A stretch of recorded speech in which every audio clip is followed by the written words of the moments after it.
San Marcos Corridor News is back to bring you the Corridor Weekly News Recap, videos covering the biggest stories in Hays County every week. I'm Jaira Simpson.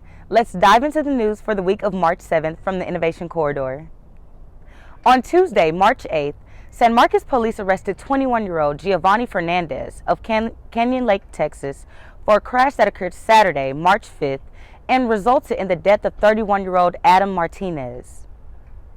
Jeffrey Willman, a 43-year-old from Victoria, Texas, was convicted on Tuesday, March 8th, of continuous sexual abuse of young children and sentenced to 30 years in prison. During Willman's trial, which began on February 28th, the jury heard 3 child victims testify that they were each sexually abused by Willman, who used a series of relationships with their mothers to gain access to the children.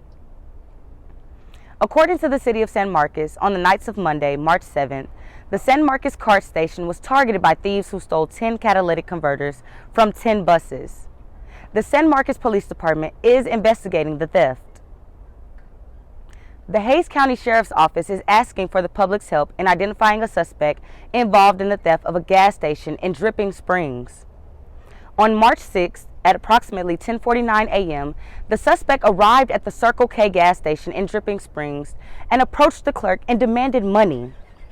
The Hays County Sheriff's Office asked that you contact them if you are able to identify the suspect. The San Marcos CISD Board of Trustees have voted to end the mask mandate that they had in the district since August 12, 2021.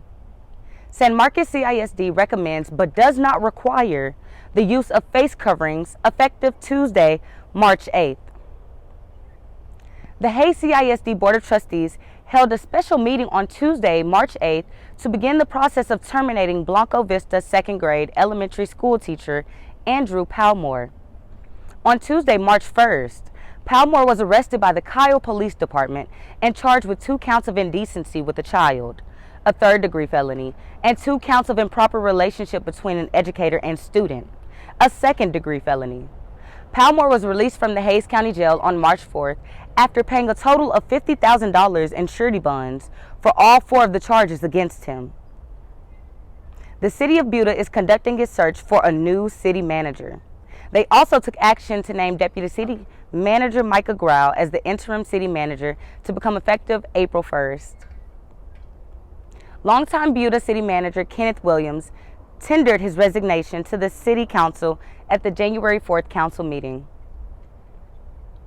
The City of San Marcos, in conjunction with the Texas River Protection Association, held the 37th Annual Great Texas River Cleanup on Saturday, March 5th. The goal of the event was to gather as much litter as possible from the entire 90 miles of the San Marcos River, as well as areas around the Blanco River. The San Marcos Animal Shelter unexpectedly brought in dozens of dogs last week and is currently out of kennel space. If you've been considering adopting or fostering a dog, now is the time. Please visit the San Marcos Regional Animal Shelter website to learn more. Thank you for tuning in to the Corridor News Weekly Recap, sponsored by Lacima. Please follow us on Facebook or Twitter and subscribe to our daily newsletter to always stay updated on local news. More information on these stories and other news and events happening around Hays County can be found at smcorridornews.com.